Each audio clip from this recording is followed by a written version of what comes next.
1956, el triunfo de un proceso deportivo llamado Quindío. El equipo cuyabro se coronó campeón con 37 puntos, 3 más que Millonarios, 4 sobre Boca Juniors y 5 sobre Cúcuta. El goleador del torneo fue Manco Gutiérrez con 21 dianas. Deportes Quindío se coronó campeón de 1956. Todo empezó agitado en 1956, cercado por la censura. El Espectador salió de circulación el 6 de enero.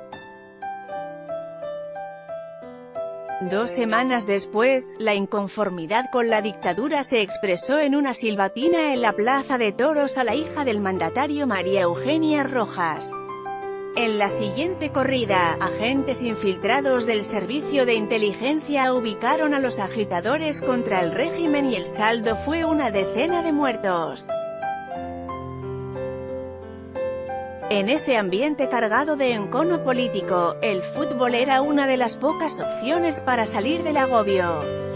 Con ausencia de Colombia en el torneo, llegaban noticias de la Copa América que se jugó en febrero en Uruguay con vencedor local, y entre las series internacionales de pretemporada en diversas ciudades, acaparó titulares un cuadrangular que se disputó desde la segunda semana de marzo en Bogotá, con participación de Millonarios, Santa Fe, Quindío y Barcelona de Ecuador.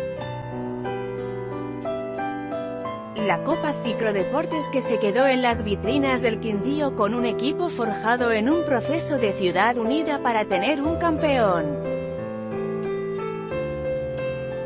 Desde la construcción del Estadio San José en escasos meses para que debutara en 1951, hasta la contratación de los forjadores del primer equipo. El técnico argentino Próspero Fabrini, el puntero izquierdo de la misma nacionalidad Roberto Urruti o José Francisco Lombardo.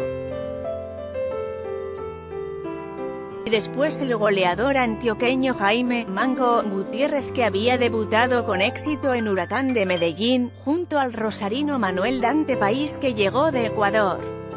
En 1953 Quindío fue el equipo que le dio pelea al campeón Millonarios. Un año después repitió subtítulo detrás de Nacional, reforzado con uno de los jugadores más notables en la historia del fútbol bogotano, Ricardo «Pibe» Díaz, que de la selección Cundinamarca pasó al Quindío, y Alejandro Carrillo, puntero derecho atlanticense que había jugado en Sporting. En 1955 el equipo fue tercero detrás de los antioqueños Medellín y Nacional, con la mano del curtido técnico Julio Toquer y el refuerzo de baluartes foráneos como Alejandrino Genes, Francisco Solano Patiño y el arquero Julio Asciolo. Cuando comenzó la temporada 1956, Julio Toquer siguió al frente del equipo por algunas semanas, pero se marchó a Cali y asumió la conducción técnica el exjugador argentino del plantel José Francisco Lombardo. El plantel ya sabía de memoria a qué jugaba, y con el aporte de Álvaro «Choclo» Martínez, que llegó de América, o el juvenil Nelson Vargas, apodado «El Viejito», desarrolló una brillante campaña que al final del torneo alcanzó el título en apretada pelea con Millonarios, Boca Juniors, Cúcuta y Medellín. La historia de ese campeonato está contada con precisión en el libro «Quindío 1956 campeón», escrito por el periodista Danilo Gómez Herrera. Desde el primer partido en el Estadio San José de Armenia, en que Quindío goleó a América 5-1 con tarde magistral de Jaime «Manco» Gutiérrez. Ese día hizo 3 goles y le anularon 2, Solano Patiño y Alejandro Carrillo redondearon la jornada. El campeón vigente Medellín también arrasó al Bucaramanga por 4-1, y el otro equipo goleador fue Cúcuta, que dio cuenta de Millonarios 4-2. A la semana siguiente empató con Tolima en Ibagué 1-1, con lo que el primer líder del torneo fue Cúcuta, que ese día goleó a Libertad por 8-0. En la tercera fecha goleó a Pereira 7-1, después derrotó a Millonarios en el Campín 3-2 y a Libertad 4-0. A finales de mayo, Quindío ya se había encaramado en la punta, con un valor agregado. En la siguiente fecha derrotó al rival que le disputaba en las primeras fechas el liderazgo del torneo, Cúcuta, al que venció 3-0. En ese momento sobrevino la pausa noticiosa de la Vuelta a Colombia en bicicleta.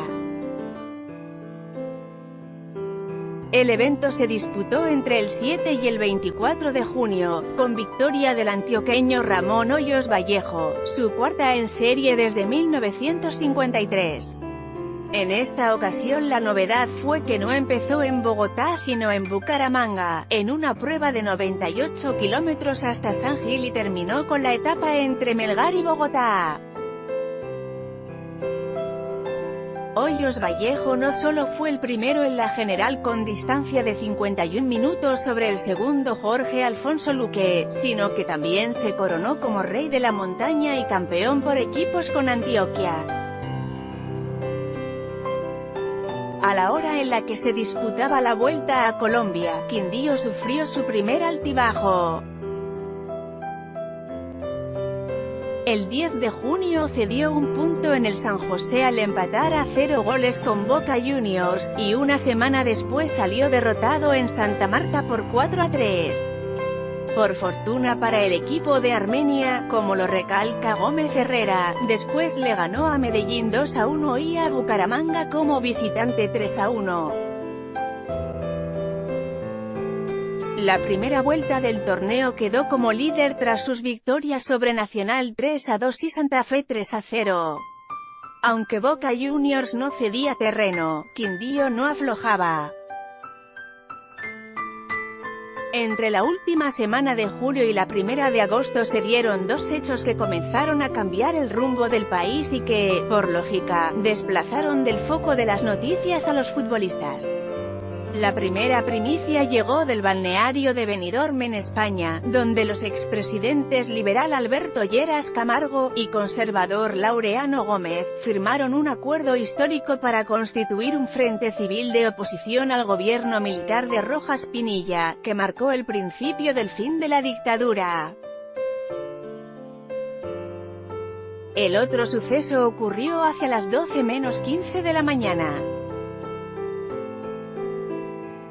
del 7 de agosto, cuando 7 camiones del ejército que habían sido estacionados en inmediación del batallón Kodachi en Cali, hicieron explosión pues estaban cargados con 1,053 cajas de dinamita.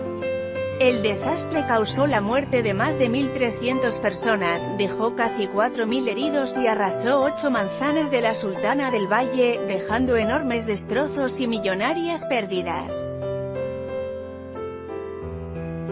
Ante la crítica incisiva contra el gobierno, este se defendió diciendo que había sido un sabotaje de la oposición. En la práctica el gobierno Rojas daba pasos hacia su conclusión y no había ocasión en que la prensa libre no aprovechara para incentivar la resistencia contra el régimen. En esas horas de tensión política, oposición y tragedia, el fútbol reapareció con entusiasmo, sin que el tercer tiempo de los partidos dejara de mezclar los debates entre el bueno o mal suceso de los jugadores y las pasiones políticas. La segunda vuelta del torneo arrancó el domingo 19 de agosto, y Quindío siguió en la punta tras derrotar al Tolima 2-0. En el antiguo estadio del Ibaré en Pereira, a la semana siguiente Quindío ganó al local 1-0 con tanto del volante paraguayo Alejandrino Genes, que había llegado al equipo procedente del Boca Juniors de Argentina. Todo parecía despejado para el equipo milagroso, pero como todo plantel, nadie tiene el monopolio de la victoria y cayó 2 veces seguidas poniendo en riesgo su liderato. Primero frente a América en Cali 3-1 y después ante Millonarios oficiando como local 2-1. La primera semana de septiembre recuperó la senda al derrotar a Libertad de Barranquilla 2-1 y luego a Boca Juniors en Cali 3-1, dando un paso definitivo porque el equipo de la capital del Valle era el que le daba pelea. Un mes después, ya el título estaba moldeado, y la victoria contundente por 5-2 sobre Nacional el 28 de octubre fue el momento determinante, que le dio al equipo de Lombardo la confianza suficiente para enrutarse hacia el título. El 1 de noviembre de 1956 se hizo el milagro en Armenia. Con anticipación, Quindío logró su única estrella y se hizo inalcanzable a sus rivales. Cerró el campeonato derrotando a Santa Fe 3-1. Con 37 puntos, 3 más que Millonarios, 4 sobre Boca Juniors y 5 sobre Cúcuta, el nuevo campeón dejó en la memoria de los colombianos a Julio Asciolo, Dante País, Eliezer Duque, Ricardo, Pibe, Díaz, Álvaro, Choclo, Martínez, Alejandro Carrillo, Jaime, Manco, Gutiérrez, Francisco Solano Patiño, Alejandrino Genes y Roberto Urruti. El goleador del torneo fue Manco Gutiérrez con 21 dianas. El año deportivo de 1956 terminó con la frustración de que la nutrida delegación de Colombia que participó en los Juegos Olímpicos de Melbourne, Australia, que se jugaron a partir de la primera semana de diciembre, no logró presea alguna. Lo más destacado fue la intervención del ciclista Ramón Hoyos Vallejo, que terminó en el puesto 13 de la prueba de ruta. En fútbol, la medalla de oro fue para la Unión Soviética y la de plata para Yugoslavia, seleccionados que en pocos años tendrían que ver con la historia del fútbol colombiano.